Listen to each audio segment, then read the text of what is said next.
Is this the moment the world map of music history truly shifts?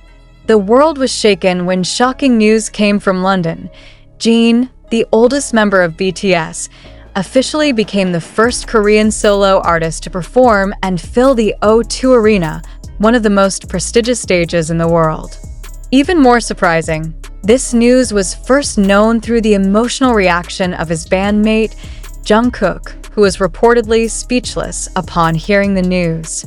How did JIN reach this point? And why is the whole world, even his fellow BTS members, so captivated? This event didn't happen suddenly, but its scale remains unbelievable.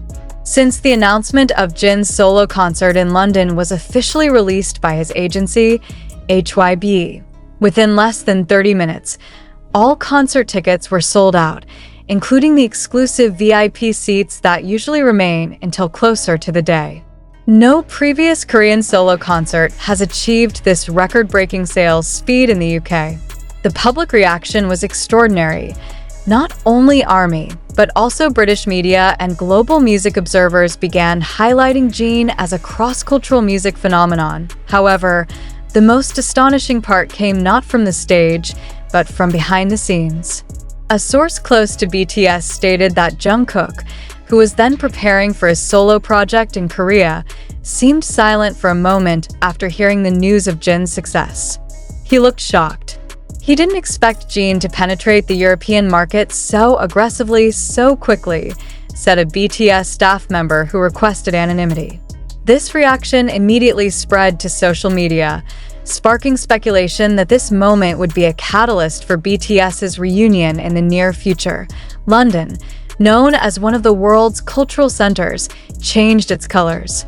Thousands of fans from various countries crowded the area around the O2 Arena, carrying banners, Korean flags, and the purple ARMY light sticks.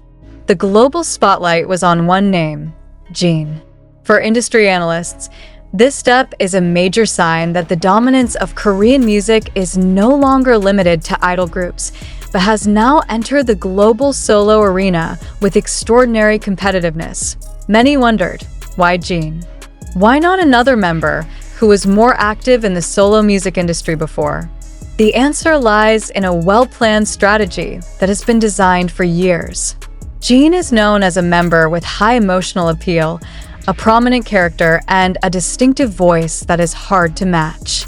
With his return from his mandatory military service, this momentum became the main fuel that drove the surge in his popularity in the global market. JIN's journey to the O2 Arena stage is not just about personal achievement, but also a representation of BTS's transformation as a dynamic, individual, and collective music entity. In his brief interview with BBC Radio 1, JIN called his London concert night a night I dedicate to everyone who has ever felt invisible in this world.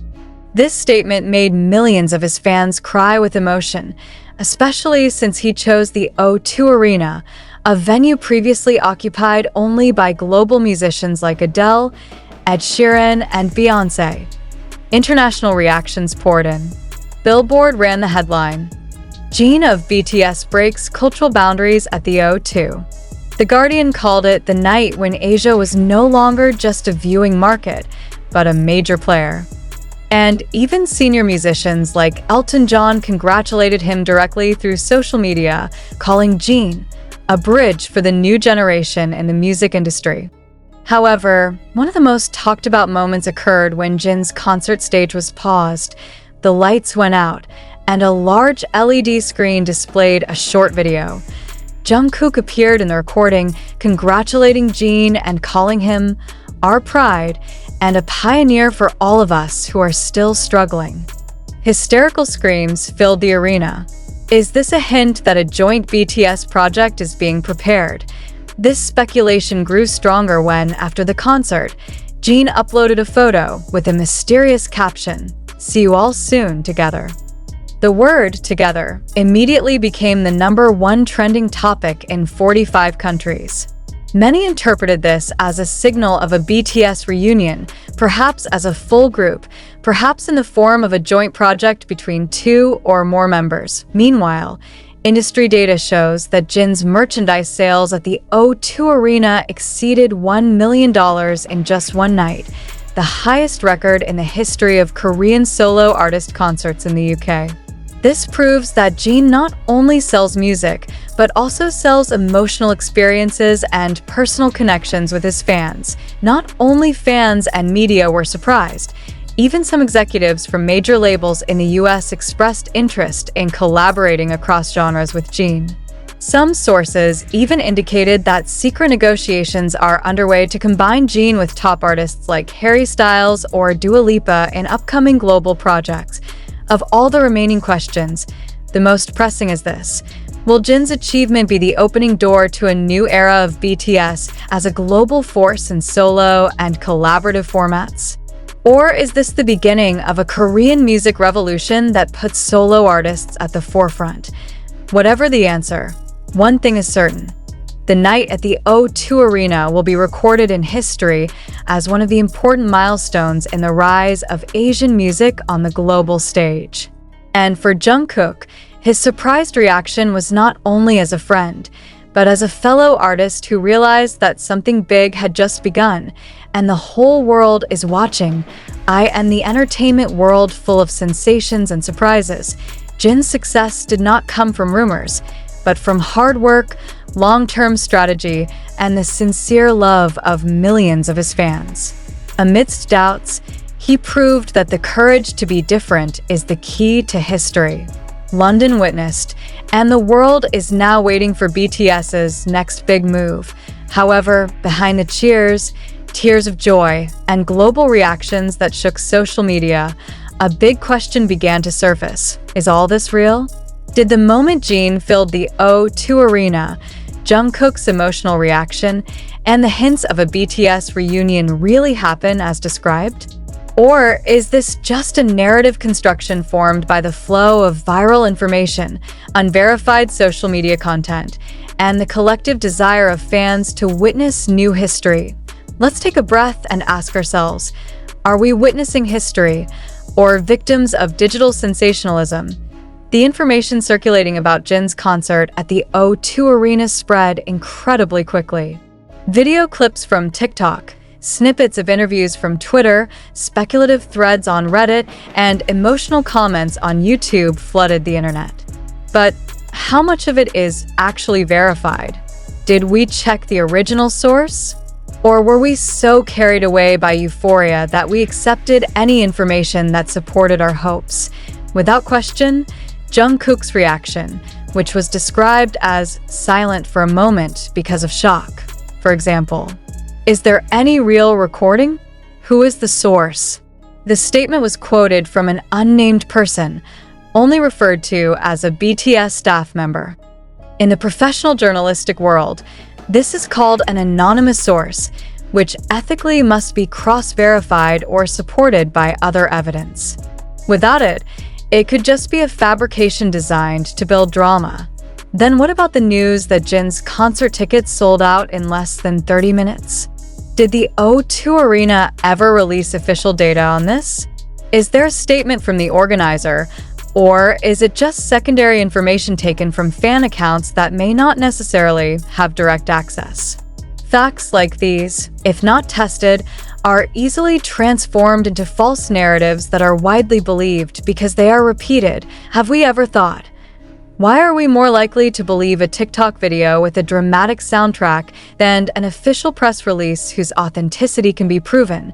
We live in a time where the line between reality and narrative construction is blurred. Platforms like TikTok and Twitter have incredible power in spreading information, but that power can also be a very effective tool for creating hoaxes. Who made the video? What is its purpose? Is this purely information, or part of a hidden agenda? Or perhaps, and this should not be ignored, a viral marketing campaign? Even if JIN did hold a concert at the O2 Arena, the question remains relevant. Why does the narrative circulating focus more on the dramatization of Jungkook's emotions and speculation about a BTS reunion than on JIN's musical performance itself? Is this a form of emotional exploitation to increase digital engagement? Are we watching a concert, or a marketing campaign wrapped in fans' emotions. Pop culture critics have long highlighted that the entertainment industry, especially K-pop, has an extraordinary ability to shape public perception. Moments like these are often designed not only to entertain, but to build anticipation, create buzz, and maintain consumer engagement in the fandom ecosystem. Therefore, we need to ask, is Jin's story at the O2 a fact, or part of a large scenario meticulously planned by the creative team and management? Here are some reflective questions that are important for us to consider. Did you actually see visual evidence and official statements from the O2 Arena that Jin performed there? Is there a recording of Jungkook's reaction, or just an anonymous quote without a clear source? Did this news appear in major media outlets like Reuters, BBC, or Billboard, or did it only appear on fan social media accounts? If this news turns out to be untrue, why do we believe it so easily? Was our desire to believe it too great? In this context, it is important for all of us, as consumers of information, as fans, and as part of the digital community, to have a skeptical and reflective attitude. The online world is a vast ocean filled with waves of information, and not everything that floats on the surface is drinkable. Even if most of this information turns out to be not entirely true, it doesn't mean we shouldn't hope. But hope must go hand in hand with reason. We can admire Jin, love BTS, and celebrate their achievements without having to swallow every unproven dramatic narrative raw. Perhaps this is the time for us to ask, how big is our role as consumers in creating a healthy news ecosystem? Are we encouraging the birth of fake news by continuing to spread it without confirmation? Or can we be filters, only spreading information that has passed the credibility test? With this article, we invite you not only to be captivated by the magnificence of the story, but also to be a critical, conscious, and active reader who asks questions. Don't just ask what happened, but also who said this, and what's the proof? We are aware that the information in this article comes from various sources: viral TikTok videos, YouTube clips, Twitter threads, and snippets of media articles. Some may be true, some may be wrong, but the final decision remains in your hands as the reader. Do you want to believe? Or do you want to understand? Please share your opinion. Do you think Jin's concert at the O2 Arena really happened? Or is it just a narrative created for virality? Was Jungkook's reaction a fact, or part of a marketing strategy? And most importantly, do we, as fans, have a responsibility to spread only verified information? Please reflect and discuss in the comment section. Because in this information age, it is not only artists who shape history. We also participate in writing it through our clicks, shares, and trust.